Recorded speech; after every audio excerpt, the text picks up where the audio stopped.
Welcome to another episode of Prepper Talk Radio, radio for the ready-minded. We are excited to be here with you live. We're live on Facebook, YouTube, and if you're listening to us live today, we'd appreciate you hit the like button so that the algorithm knows that there's people on and they're watching and they're liking it, so that it kind of gets out there a little bit more and more people start watching. We need to get more people ready and prepared. Also, want to just let everybody know, thank you. We're going to have a little bit of a, probably post this in our group and on our page, but we hit over 20,000 downloads in the last 30 days. For all of you who are listening, thank you, thank you, thank you. That's a super huge amount of downloads. That I don't know where that puts our podcast in terms of rankings, but that's a pretty darn solid number of downloads. I was telling somebody today who has a podcast that we had 20,000 downloads in the last 30 days. And they were like, what? That is huge. So thank you guys for listening. Thanks for sharing. Thanks for spreading the word. Keep it going. Let's see if we can get to 30,000. That's what we'd love, or at least let's maintain 20,000 for a little while. How about that? This episode is brought to you a little bit by our great affiliate partner, Devos Outdoor. They have a fantastic light system for camping. It replaces the lantern. It's great because you can charge it by solar panels that you can have, so it's sustainable and renewable. Also, they have this pole. It's called the Light Ranger. They have a pole. You put the light on top of it. And if the lights go out, you have an emergency and the power's down, you can literally telescope that pole up to the top of the ceiling and turn that light on, and it lights up the whole room. They actually have motion sensors. They have solar panels so that you can recharge it without having to worry about electricity and power. Great, fantastic. As far as I'm concerned, I have them. I use them every time I go camping, or every time I use them, even in the backyard or at different events I go to. Everybody's like, those are the coolest lights I've ever seen. Anyways, go to Devos, DEVOS outdoor.com and use code PTR, Prepper Talk Radio, PTR 3.0. It's PTR 3.0 to get 10% off of your light order. So make sure you go and do that. Also want to just remind everybody about our good friends over at ITM Trading. With the economy the way it is, we definitely should have gold and silver as part of our portfolio. Make sure that you go to learn, LEARN, learn.itmtrading.com/Prepper Talk Radio. I think it's actually just Prepper Talk, sorry. And you will have an opportunity to have a phone number there. Schedule a time to talk to one of their professionals. They will go through they will look at your whole portfolio, make sure what you're doing, and they will give you advice.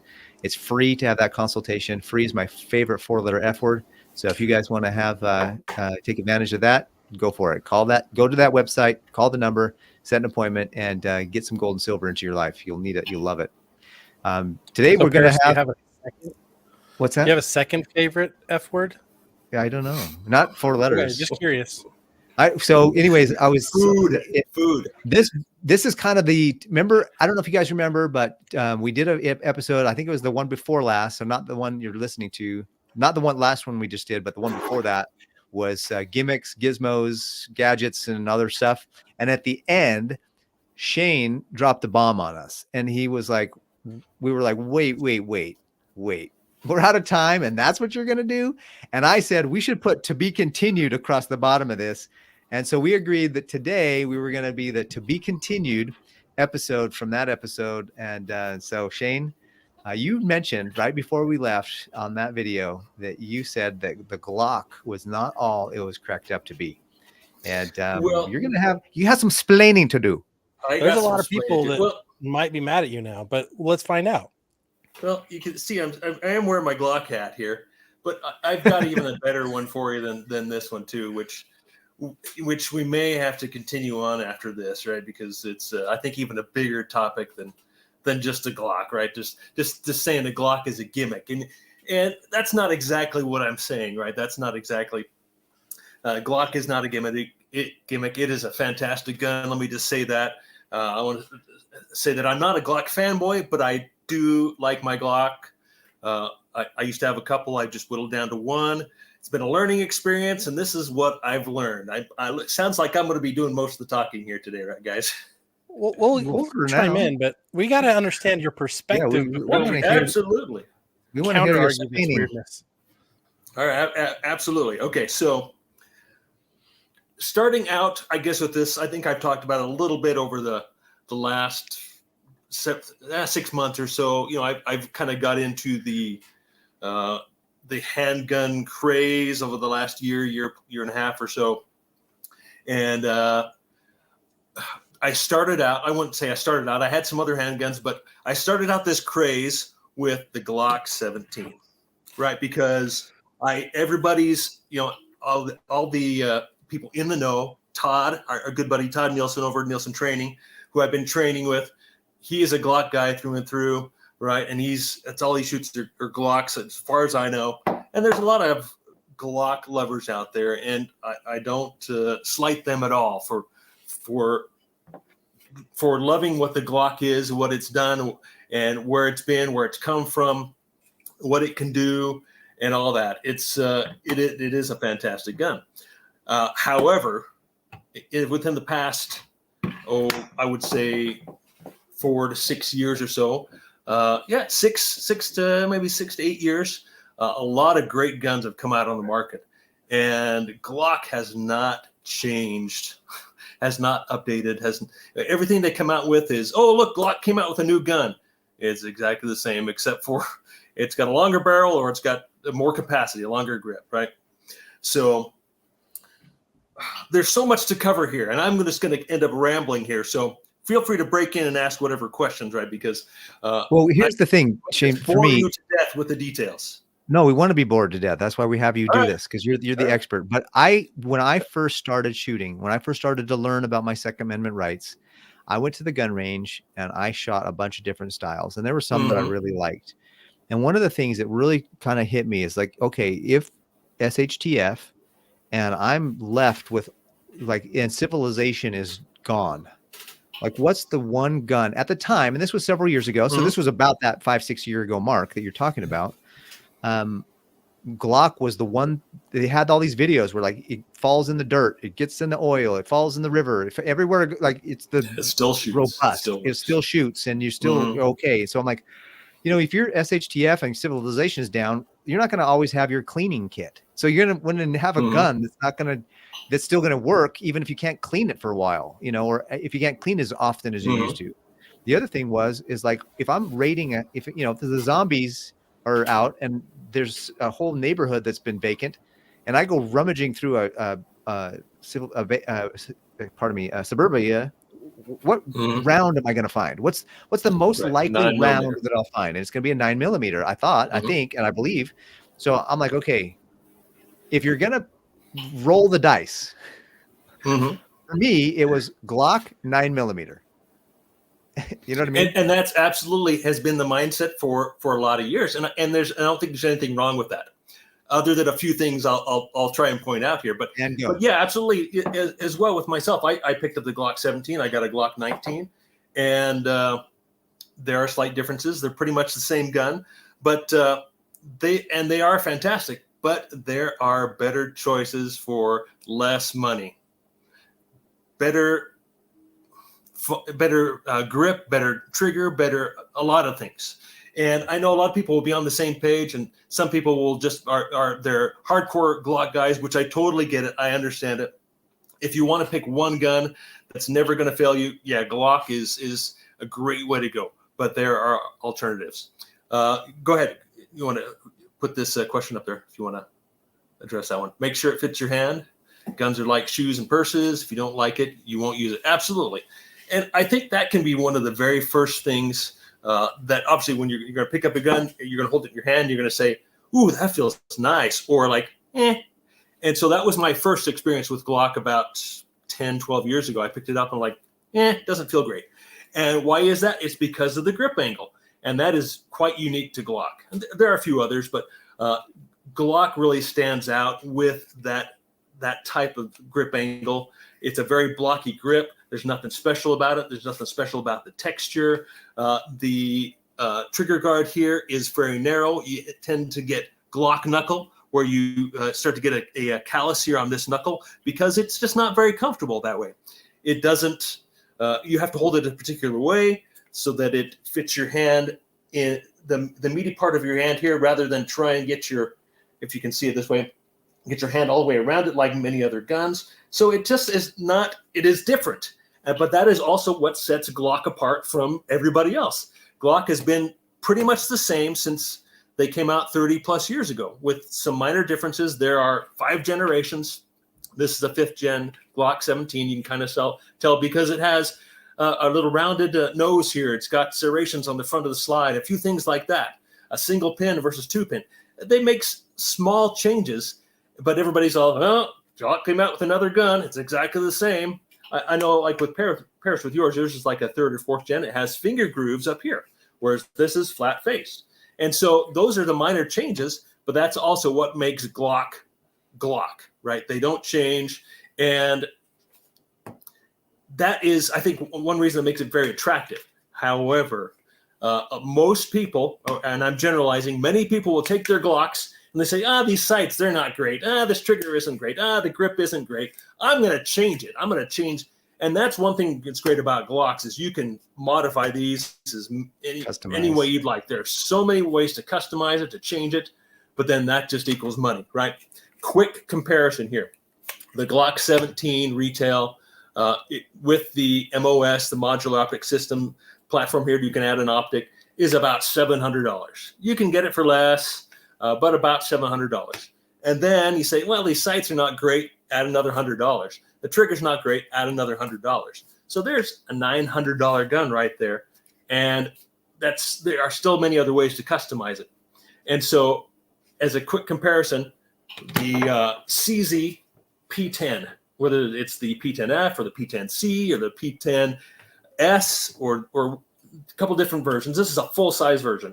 This is with an optic cut. This is a $550 gun. Better trigger, better grip, better texture, better sights, and I don't need to modify it at all for between $400 and $550. Wow. And it doesn't have the heritage that the Glock does. So a lot of people say, well, this has proven itself with military and police for decades and decades, and that's absolutely true. And this is definitely a newer gun, but it has proven itself over the past 6-7 years to be pretty much as reliable as the Glock, although it's still only 6 or 7 years compared to 30 years.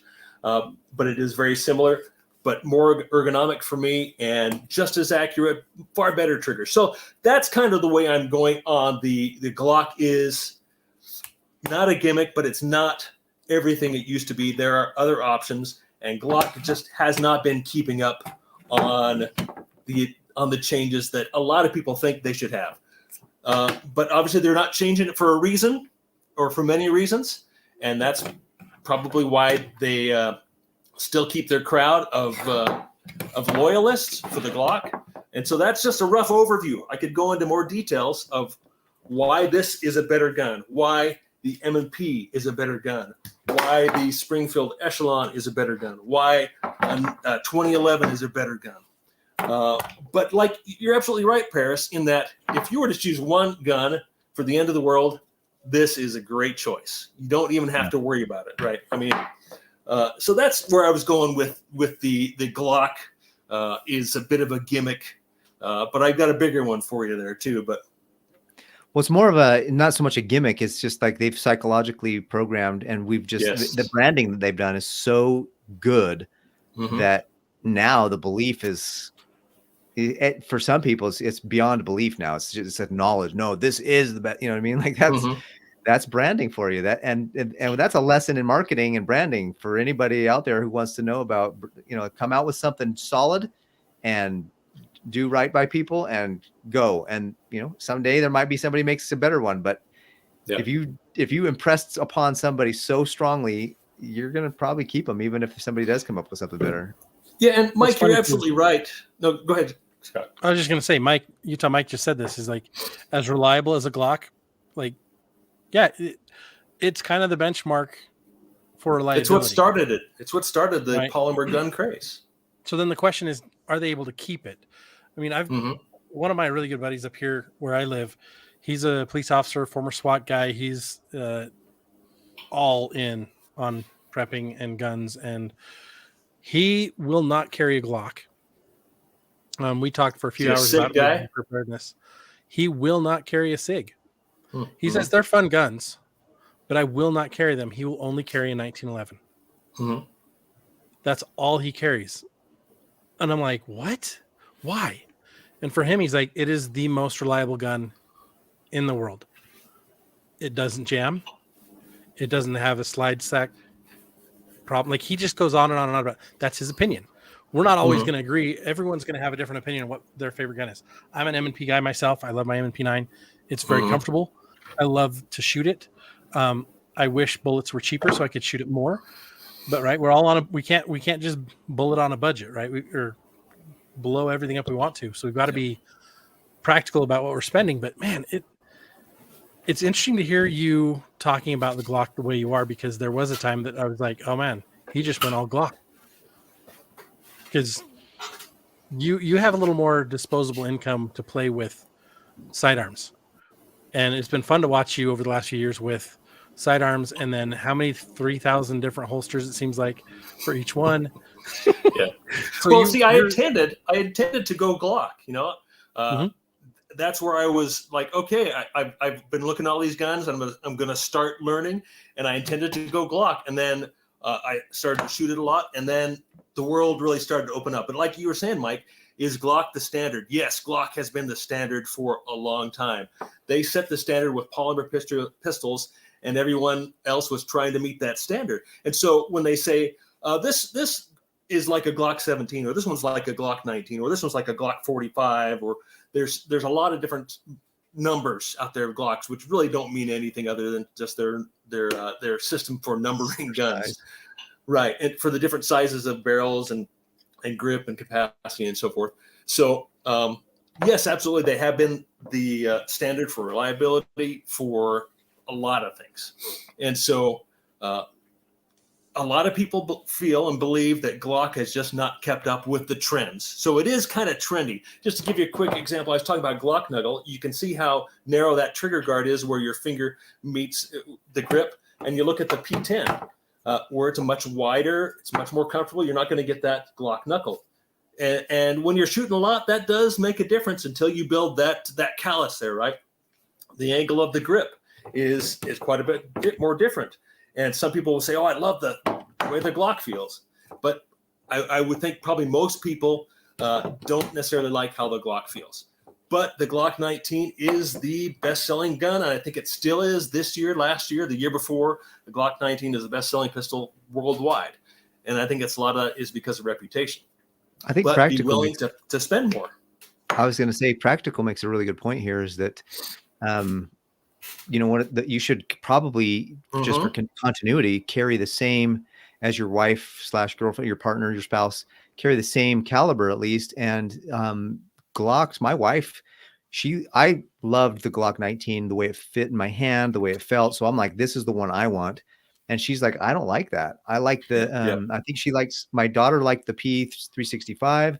My wife likes the Shield, M&P Shield. And so he makes a good point here, is that the Glocks are not always comfortable for women's hands, and women are going to be buying guns here more and more and more now that we're seeing so many things. I think they're coming up as one of the major consumers now of firearms as ladies. There's a lot of fun ladies programs and ladies firearms. I know one of the ladies here locally and she's trying to train up a whole bunch of women in self-defense and how to use their firearms. And so we'll see maybe a little shift in where who buys what.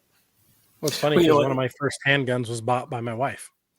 Like, I grew up in a household that didn't have guns. And so I was like, spent some time in California, and everything was just so frustrating out there. I'm like, I'm not going to buy anything till I move. So I wanted to leave. As soon as I got out, I got married. And at the same time, I was like, oh, well, I was going to buy a gun, but I'll wait till I get a better job situation. And as soon as I did, my wife surprised me with one of the guns on my list. And it's still one of my favorite guns, but they've made a lot of improvements to that gun since. So I don't carry it very often, even though I love it. And I'll probably never get rid of it. But when it came to purchasing her gun, it was 100% we had to get the same caliber. Everything's 9mm. She's a P238, 6 hour. I, on the other hand, am my M&P 9mm. And we've got plenty of rounds, but we have a very different comfort. And that's what Paris was talking about, is like your comfort level and your choice of use is going to be completely different from person to person. And I think the number one reason why Glock is so sold is because they have so many military and police department contracts. They are the number one contractor for law enforcement. Yeah, absolutely. And they're, you know, obviously the new military gun is the SIG. I don't personally care for SIG at all. It doesn't feel right in my hand. And that's kind of where we started this out, you know, is you pick up a gun. The first thing you do is pick it up. Oh, this feels good, or it doesn't feel good, or maybe you don't know what to compare it with. And so if all you have is a Glock and you're not shooting anything else, you don't know what to compare it with. So like you said, Scott, you're not getting rid of any of your guns. And that's kind of what I've decided to do. Part of my journey is, okay, I'm going to keep everything that I buy as long as I can, right? Because it's always lets me go back and test the standard, compare back to the standard, right? The Glock.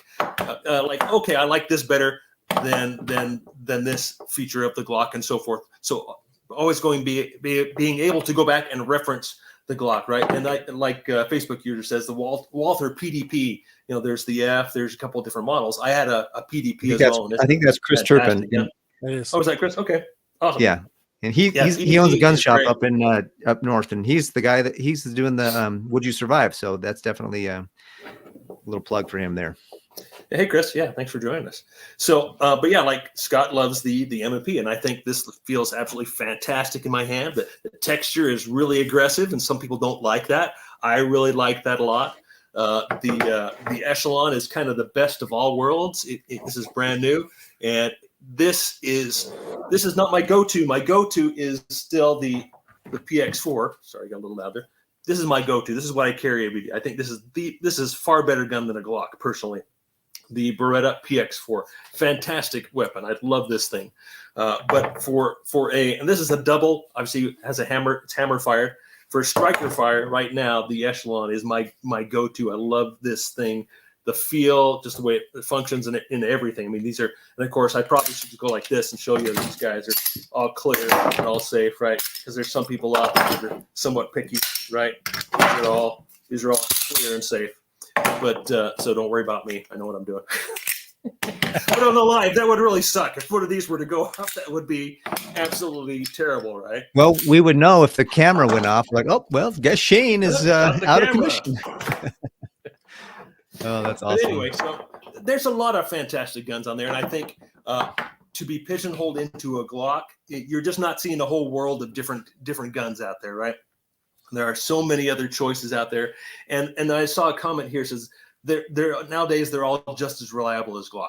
Yeah, I think that's absolutely correct. Now, if you were to push it to like 40, 50,000, 80,000 rounds, yeah, maybe a Glock will end up still functioning, whereas others may not. You know, I'd put it up against the PX4 any day for tens of thousands of rounds. The M&P has proven itself for probably 2 decades now in law enforcement. So there's a lot of great guns out there. So I guess that's what I really mean about Glock is kind of gimmicky that way, in that I mean, it still is what everyone compares their guns to, right? This is so much better than the Glock this way and that way and so forth. So that's interesting. I think the main kind of the principle of this whole thing is that we should have an open mind and not get ourselves pigeonholed into anything, whether it's a Glock or whether it's a certain type of knife or whether it's a certain type of like I was just going to say, if we did have time to discuss anything else that's kind of gimmicky, to me, the life straw is a total gimmick thing, because absolutely. You can't carry the water. You have to literally be at the water hole all the time. You can't carry anywhere and fill it as easily. Unless you have some other bag of some kind. I mean, that life straw thing sells like crazy. Everybody's like, oh, this is the survival water filter device. Sorry about that. And I'm like, no, that's one of the dumbest water filter devices, I think, because you can't portable. You can't take the water with you, or you can't. Anyways, I think you get what I'm saying. So just don't be so. Marketing is good. These guys they study philosophy. Pardon me. They study psychology. And so when they run their ads, they're trying to hit every one of your emotions that you'd be like, oh man, I gotta have that. And like, you're almost like hypnotized into thinking, oh, this is the one and this is the thing. So I think as a self-reliant individual, somebody who's going to be a prepper, try to discern when the it's kind of like the snake on Jungle Book, the snake. Oh, but watch me. This is what I'm saying. The little eyes start to do their little spiral, and we're like, oh yeah, we'll follow you right over the cliff. Be self-reliant, be discerning, be kind of your own person. Obviously, you want to stick with what's good and what works, and kind of like get feedback from other people. But at the same time, you're like, look, I'm choosing my own program here, and that's I think that's kind of the overall arching message, that even if something is really good and you should have that, and that's what you have, don't like discard other good things that are out there that could be in addition to or replace what you have, because maybe something else came out better. Well, I think that's one of the things we do a lot is we'll have a kit item or a prep item, and we'll keep it for 3 to 5 years. And there'll be things we're not happy about with, and then another product or some competitors up their game. When it's time to replace something, we'll look at those other options and go, okay, does this make sense to replace it with one of these, or do I replace it with its own product? Right. And so that's one of the things I like to talk about with this conversation. What works best, not necessarily is the right thing for you, but what works best for you and your situation and your plan. Because if you're not planning, what's the point of having all this stuff? Yeah, absolutely. Like Paris is saying, if you want an apocalypse gun, and that's the most important aspect to you, is that it works without, obviously you need lube on any gun, right? But without lube, with being dirty, if it'll still shoot, that's what you want. And yeah, Glock is a great way to go. And again, you're going to pay a little bit more for it just because of the name, right? Probably most of these other guns are going to do the same. I've seen torture tests on most of these other guns, and they do very well as well. But again, it is also mindset. If you're thinking, no, Glock is best, spend a couple $100 extra bucks, that's fine. Go for it, right? Whatever you feel good about. And I think another part of this entire world, we had a comment about 1911. Scott, you're talking about your friend that carries a 1911. Obviously those have been around since 1911 and 2 world wars, and you can get some pretty amazing 1911s. And I'm just delving into that world of 2011s. Got my first 2011 about a month ago, and man, I love that thing. I love it, shooting it more than any of these guns, except for the PX4. And so it's an evolution. And I'm not going to carry that thing every day, right? It's all steel, it's heavy, and but man, it is, and it's not going to be as reliable as a Glock or some of these polymer pistols, because it's built to higher tolerances. Right, you have to keep it lubed, you have to keep it clean, so it's not a great apocalypse gun. But for me, this has been a journey, and I'm still on it, and I'm loving it, and I'm still moving forward, and I've got other guns on my list, and I'm going to keep learning about. And my opinion may change. I may end up going back and say, you know what, Glock is the best, and I'm going to stick with Glock. That may happen. I keep going back and forth saying, no, this is my favorite. No, this is my favorite. No, this is my favorite. And we'll see how things change. And so that's another reason I'm keeping everything I'm buying, because I may change my way of thinking. What I'm planning for may change. Well, it's funny because there's a gun that I used to want. It is quite a bit of a gimmicky gun, but it was the Excalibur. Do you remember that gun?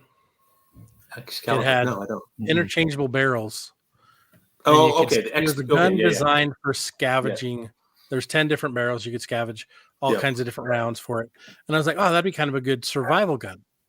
But honestly, gimmick. What I'm scavenging is going to be most likely 223, 556, 9mm. Like, that's what the American people are buying, and so you really don't need to go 22. crazy with all these weird custom things. It all comes back down to what we said before: get what makes the most sense for you right now. Do some research. Do some research. See what's out there, and then move forward. Yeah.